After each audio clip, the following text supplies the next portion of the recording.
everybody and welcome back to another video. So today is going to be another cruise vlog. So I have been cruising. I went on my first cruise in 2014.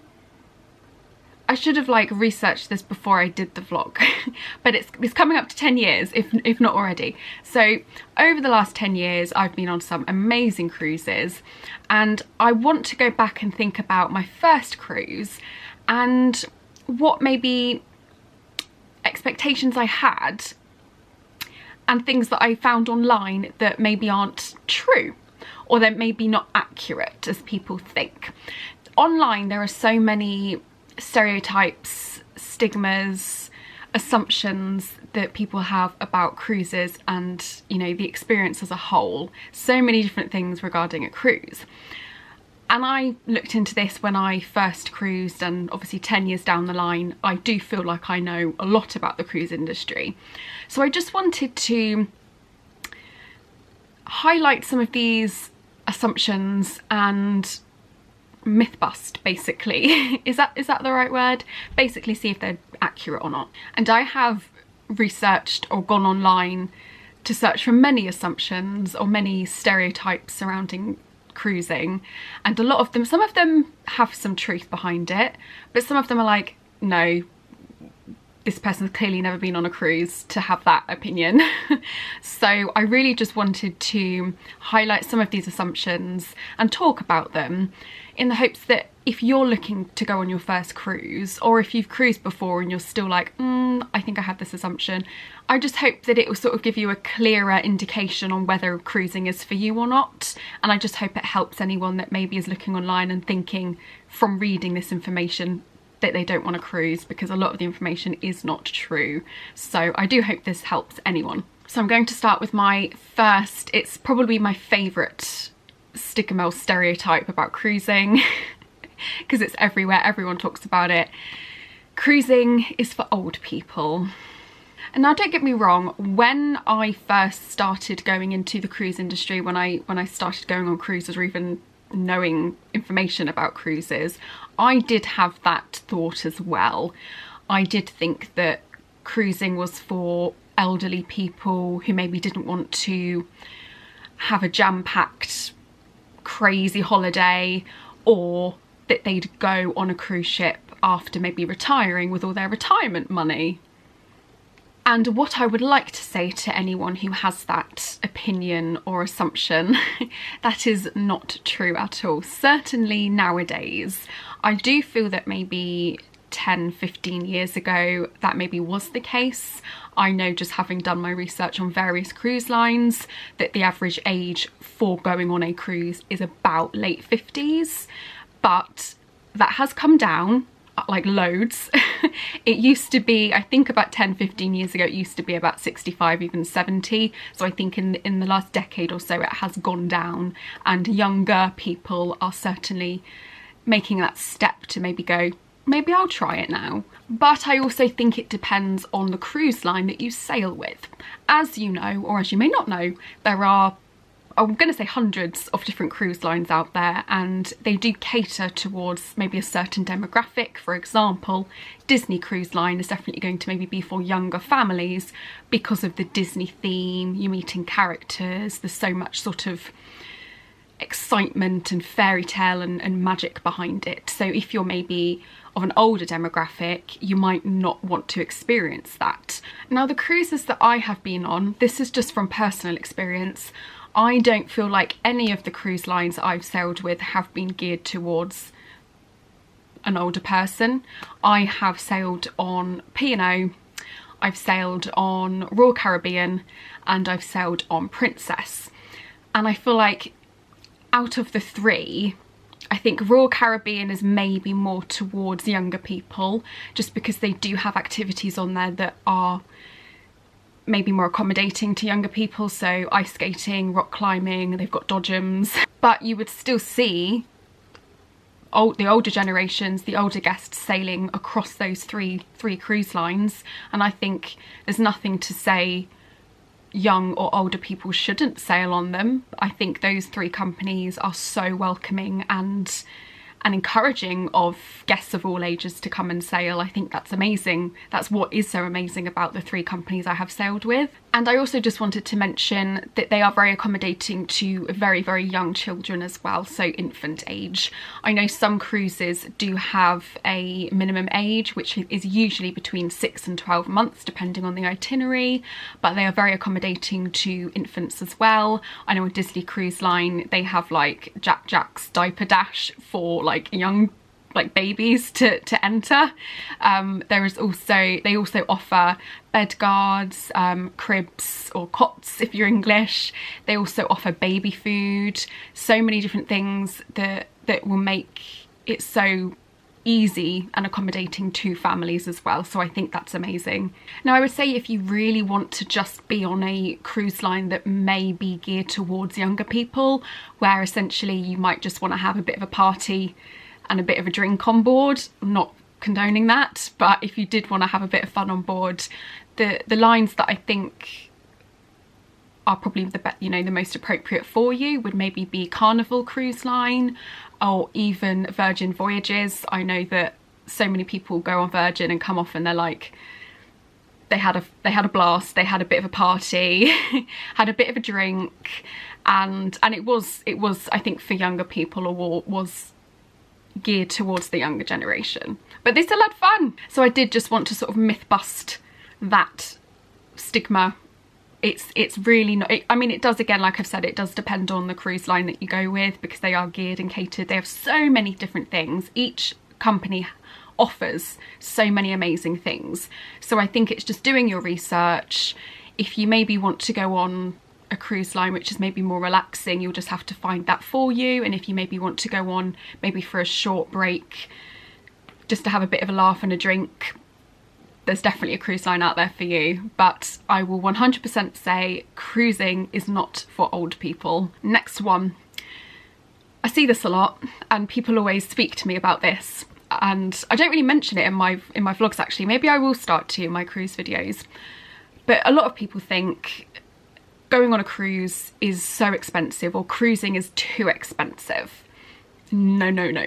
Now I like to do my research before I go on a cruise, whether that is the ship, the itinerary, the cabins, the activities, but I think the main factor is the price. And I think that would be with a lot of people. I always have a budget. I would love one day to just not have any budget in place and just go where I wanted to go, but I don't think that will ever happen. One day, hopefully. But I know that the pricing of something is a factor into whether you buy it or not, and that includes going on a holiday. Now again, I think this does depend on which cruise line you wish to sail with. Some companies have lots more included in the actual fare itself, so is probably going to be slightly more expensive. But I have seen many cruise lines, and I have sailed on cruise lines where this has been the case, where you can get a cruise for under £100 per person per night, which I don't think you'll get that much on a land-based holiday. I could be wrong, but I think anything under £100 a night is a bargain, in my opinion. I think just go for it and just do it. Now I would say that is on cruise lines such as P&O and MSC. I think those are two very, very affordable cruise lines. I think you can certainly get a cruise there for under £100 per person per night, which I think is amazing. But then you might then go and look and want to go on maybe Celebrity, Royal Caribbean, Princess, Cunard, and they might be just over £100 a night. But I still think that's amazing considering what you are getting in your fare. I think that's probably something that people don't think about before they book, because you're not just paying for flights and accommodation or just accommodation. You're paying for entertainment, which is like, in my opinion, sometimes you can get like Broadway, West End type shows, and that's included in the fare. You're getting food, you're getting accommodation, you're going to probably more than one country on this cruise. I just think that is definitely worth the price, and I don't think that you really get that type of holiday on a land holiday unless you are willing to make those travel arrangements yourself. In terms of finding a cruise that is at its cheapest or at its most affordable, I would definitely say it's better to book last minute, because you do get a lot of last minute deals. If a cruise isn't selling well enough, or not selling as much as they thought it would, the costs are going to go down because they want to sell those cabins. But also, I would say at the same time, this is probably like contradicting what I've literally just said, but sometimes booking as soon as a cruise comes on sale, it might be the cheapest that it will ever be, because that's the first time they put it out. They might put a promotion, they might put onboard spend, they might put gratuities included.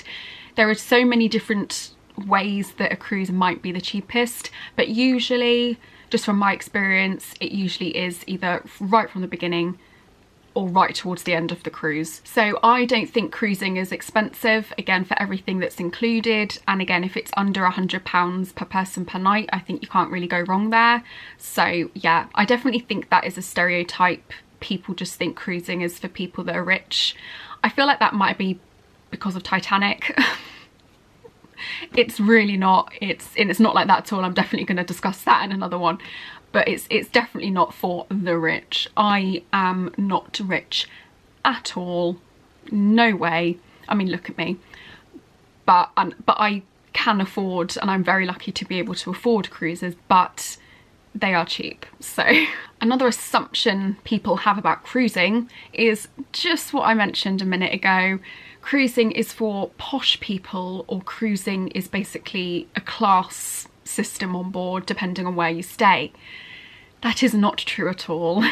And again, I think that goes back to maybe films that you watch, like Titanic. I think, you know, there is like the first class where Rose and her family are staying in that massive suite, and then you get sort of the bunk beds that Jack is staying in with his friends that, you know, are right down below in the depths. But I think today, and like in today's society nowadays, that is 1000% not true at all. Now, don't get me wrong, there are different standards of cabin stateroom. You will get an inside where you don't get any windows. That would be the most affordable option for you, and it can go from that to an ocean view, which you get a window. Then you go to a balcony or veranda where you've got your lovely outside space with your chairs. Then you can go all the way up to a high-class suite where you get a butler and you get more than one room and you get a bath and a shower and everything like that. So there are different types of grades, but it's not a case of, okay, if you booked an inside, you're the lowest of the low. Absolutely not at all. That is so incorrect. And I think when it comes to cabin or stateroom, it is up to you, it's your preference. We personally like to have a balcony cabin just purely because we like to wake up and just go outside in our pyjamas and just watch us sail in. Whereas some guests might like to save that money because they can literally go up to the top deck, even in their pyjamas with a cup of tea. It's literally the same thing. So there's nothing to say that you know, if you've got more money, you're going to have a balcony and you're better than someone else. That is so not true. And just on that as well, I don't think you're really going to be in your cabin that much. We aren't really ever in our cabins other than waking up, unpacking, packing at the end, sleeping and getting ready to go out. If you're at port, you're going to be out at the port all day or most of the day. If you're you know, on a sea day, you're going to be the sunbathing. If you're in a hot climate, you're going to be doing all of the activities like bingo, quiz, line dancing. You can go and read a book in the library. You can go and eat food. There are so many places to eat food.